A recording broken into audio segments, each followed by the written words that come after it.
Well, hello and welcome to this week's newsletter, and this week we'll start with shop news, and we have an Under Armour shirt sale. That's right, some of these beautiful shirts. There we go, you can see some of you wearing that. Lovely shirts, navies, blues, pinks, blacks, all sorts of different colours. Under Armour shirt sale, all shirts £30, yeah, end of the season. I think that is it. I don't think we're going to get an Indian summer. So all these shirts, Under Armour shirts, ranging between £45 to £50, are all going to be £30 in our end of season Under Armour shirt sale. So all the shirts that you can see on the rail there, all going to be £30. Some lovely shirts there, some 50, 55 quid shirts there, all £30. So come in and take a look at them and try and grab yourself a bargain as soon as you can. Next we'll move on to the professional golf tours, and last weekend we had the President's Cup, didn't we? Okay, that's the USA versus the international team in the Ryder Cup style match, and it was the USA team, as they always seem to. I think that's at 10 in a row they've now won. I think the international team have only won one in the last 30 years. But yes, the Americans cruised to victory by 7 points, I think it was, really. Yeah, it was all one-sided, apart from the Friday afternoon foursomes. I think the Thursday four balls, USA won those 5-0. But in the Friday foursomes, the international team won that 5-0 as well. So that was quite a surprise. Made it 5-all, and then the Americans won the Saturday four balls and foursomes 3-1 and 3-1, and had a 4-point lead going into the singles, and the internationals never looked like getting anywhere near them, to be honest, and the USA won by 7 points over in Canada, actually. So they won away from home, although I suppose Canada's not that far, but it just doesn't seem to capture the imagination as the Ryder Cup does. I know we're Europeans, so obviously we're a bit biased, but the matches are never that close, so I don't know what they do to change that. You can't invite anybody else to it when you've got the internationals. That's the rest of the world apart from Europe playing against the Americans, but they just don't seem to make a fist of it for some reason. But there we go. I suppose growing the game nationally, internationally, worldwide is the answer, to try and produce a few more better male international golfers rather just Europeans and Americans. But yeah, so it's all a bit of a one-sided affair, but fun to watch no matter what. Tom Kim, the young Korean, was giving it plenty to the Americans, which was quite funny as well. Americans not taking it too well. They've lost their sense of humour, but there we go. Anyway, on the DP World Tour, on the European Tour, it was a young Spanish lad, Angel Heideglo.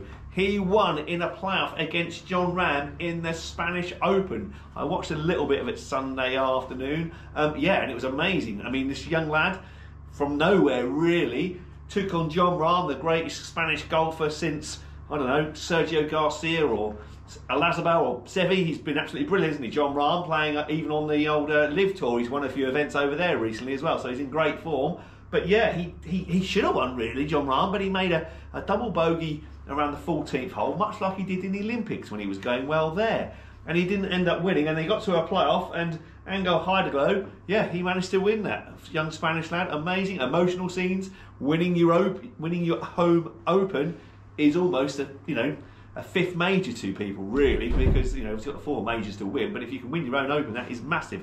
Just ask Rory McIlroy in the Irish Open about a month ago. He blew that, didn't he? Because he wanted it so badly. A little bit the same for John Rahm, although John Rahm has won it on 3 other occasions. It was just he didn't quite have his A game on that day, and Heideglo went on one. So well done to him. Amazing stuff. In Galston Golf Club news, we've got a few competitions to get to. Actually, it's been a busy week, really, especially considering the weather, but you have all gone out there, you brave souls. And we'll go back to last Wednesday's ladies 4-ball better ball competition, where Pauline Phillips and Gail Chapman won with a fantastic 45 points. Well done, ladies, to win that by a massive 5 points. Well played. Great golf, that, ladies.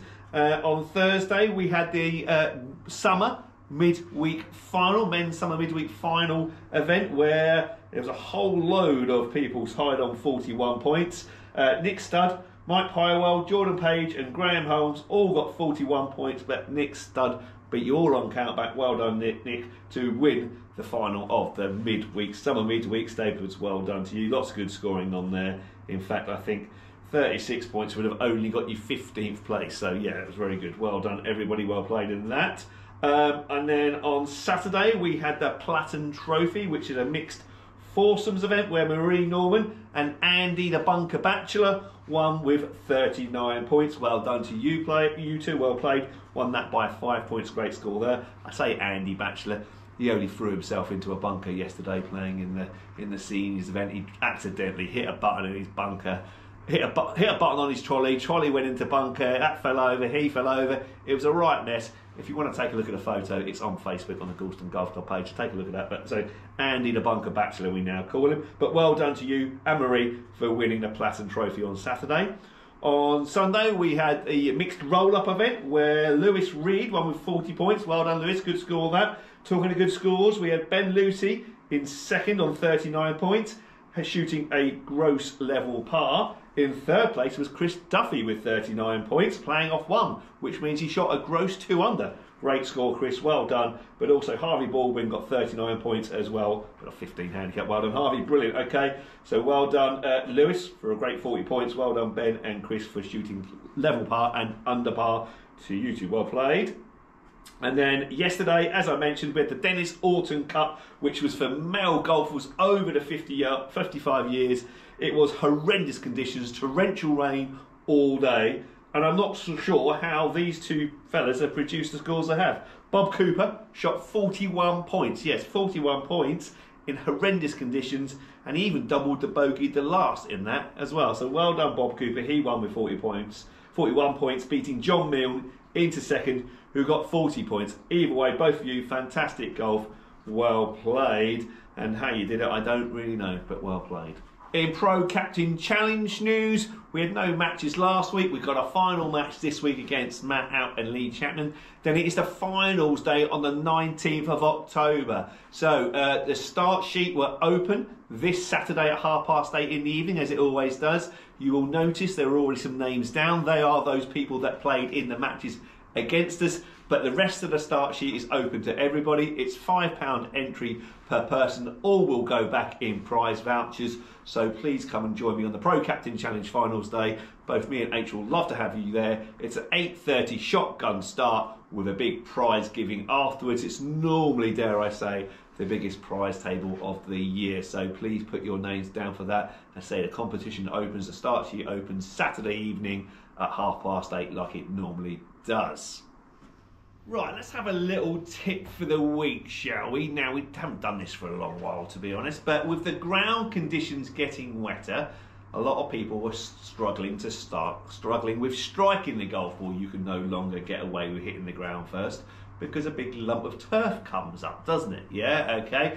In the summer months, your club just bounces off the ground and you hit the ball without even really noticing you've hit the ground first, to be honest. So I've had a busy month this week. So in fact, it's been one of my busiest September ever teaching people out on the practice ground or in here. It's been really busy this month in September. So let me help you out a little bit with a little tip for the week. So, a good little tip. Can you see me down here just about? Yeah, I've had to move the camera angle so it's not so great, but can you see me? Yeah, little tip for the week is that if the ground is wet, we want to really make doubly sure we get the ball first. So actually what I do a little bit is I might move my ball position a little bit further back than normal. So normally I would have my 7-iron in the middle of a stance.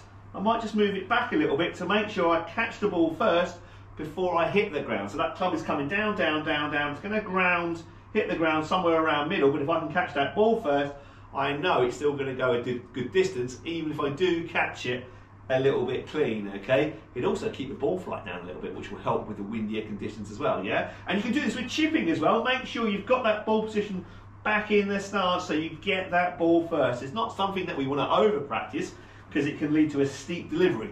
But in the short term, it's a great little thing to do. If you find that you're hitting the ground before the ball, just move the ball position back in your stance.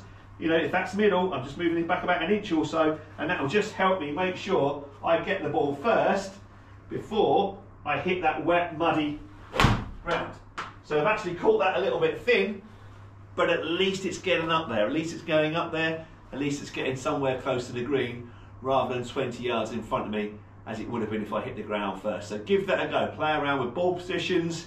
So very important to striking that golf ball consistently well in those wet conditions. Right, okay, that's everything for this week. If you want any lessons or help with your game, or if you want a club fitting, having reviewed those fantastic Mizunos last week and the Callaways the week before, there's been a lot of interest from those. Martin Farrow continues to use his new Mizuno irons really well. Not quite produced the scores, but he's absolutely in love with them. He had a gapping session today and he barely missed a shot, so it was great to see.